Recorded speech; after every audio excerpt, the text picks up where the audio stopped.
मोठे मोठे वक्ते सांगून गेलेले आहेत किंवा जनरली लोक म्हणतात की आयुष्यामधील सर्वांचा पेपर हा वेगळा वेगळा असतो.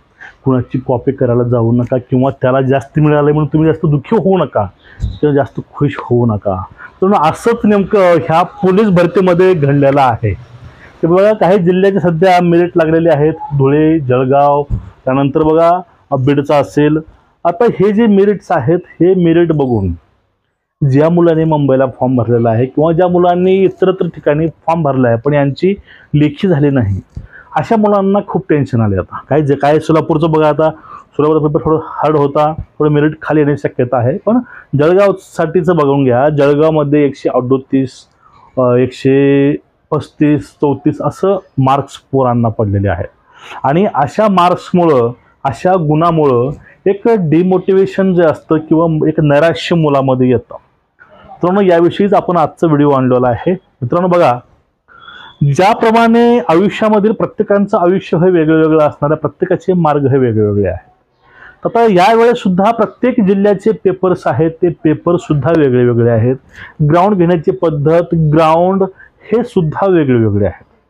आता ग्राउंडचा विषय हा हल्ली संपलेला आहे. काही ठिकाणचा अजून ग्राउंड चालूच आहे, काही ठिकाणी ग्राउंड अजून बाकी आहे पावसामुळे.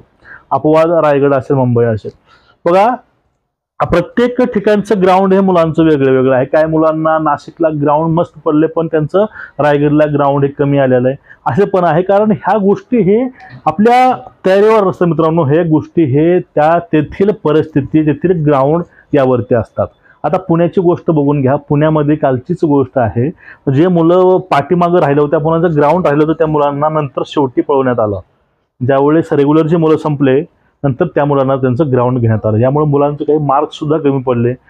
पुण्यामध्ये प्रॉब्लेम एक आढळून आला की मुलांचे पाय हे घसरायचे गोळा फेकताना, त्यामुळं खूप मुलं हे तिथं फाऊल झालेले आहेत गोळ्यामध्ये. ह्या गोष्टी असतील. बघा, आता ज्याप्रमाणे प्रत्येक जिल्ह्याचं ग्राउंड हे वेगळे वेगळे आहे, काही ठिकाणी ग्राउंड हे टॉपला चाललंय, काही ठिकाणी ग्राउंड हे कमी आलंय.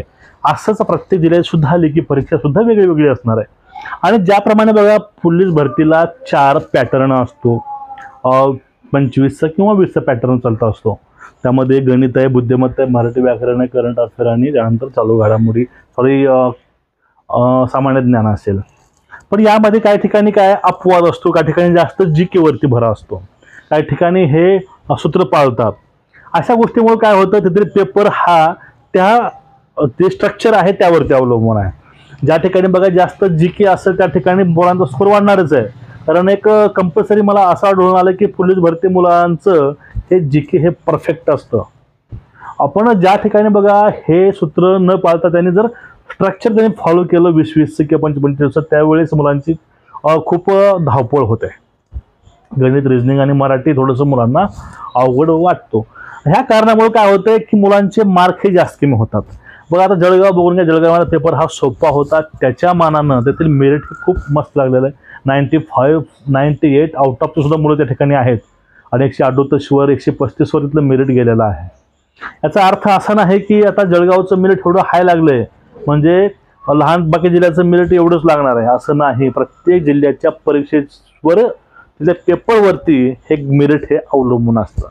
50 मार्क ग्राउंडला कमी आहेत पण 100 मार्काची लेखी आहे, त्यावरती जास्त मेरिट हे चढत असतं.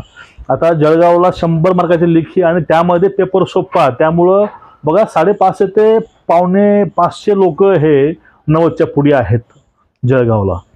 कारण पेपर सोपा असल्यामुळे मेरिट इथं जास्त लागलेलं आहे. बाकीच्या जिल्ह्यामध्ये अपवाद गोष्टी आहेत, त्यामुळे तुम्ही डिमोटिवेट होऊ नका. फक्त एक काम करा, जे 22 पेपर झालेले आहेत त्या पेपरचे तुम्ही मित्रांनो प्रिंट काढून घ्या किंवा तुम्ही पेपर कसे उपलब्ध करा किंवा आपल्याला टेलिग्राम चॅनलला जाऊन तुम्ही जॉईन करून द्यावर तुम्हाला पेपर टाकलेले आहेत. मी ते पेपर बघा, पेपर सोडवा, पेपर समजून घ्या की कसे प्रश्न यावेळेस भरतीला पडत आहेत आणि नेमके कसे प्रश्न त्यांनी यावेळेस मारलेले आहेत. तुम्ही एक वेळेस बघून घ्या, तुम्हाला आयडिया येऊन जाईल. ज्या ठिकाणी तुमची एक्झाम राहिलेली आहे तुम्हाला त्याची आयडिया येऊन जाईल की बाबा नेमका यावेळेस जास्त प्रश्न कशावरती पडत आहेत, नेमकं यावेळेस पॅटर्न ते कुठला राबवत आहेत. याचा उपयोग फक्त 25% होऊ शकतो, कारण प्रत्येक जिल्ह्याचा पेपर हे त्यातील SP वरती अवलंबून असतो. तेथील स्थानिक जे महाराष्ट्रीयन तिथले अधिकारी असतात त्यांच्यावरती आणि SP वरती ते पेपर सेट होत असतात. त्यामुळं ह्या गोष्टीवर तुम्ही लक्ष द्या. अजून तुमचा वेळ नाही गेला, त्यामुळे वेळ गमावू नका. आणि मित्रांनो, डिमोटिवेट न होता पूर्ण एनर्जीनं, फुल कॉन्फिडन्सनं तुम्ही परीक्षेला सामोरे जा. ज्या मुलांचं मुंबईचं त्यांनी फॉर्म भरला आहे त्या मुलांना कळकळीची विनंती आहे, तुम्ही तुमचं लक्ष कुठेही बाकी देऊ नका. तुमचं पूर्ण फोकस हा मुंबईच्या भरतीकरता तुम्ही राखून ठेवा. ग्राउंड आणि लेखी दोघांचाही सराव तेवढाच करा.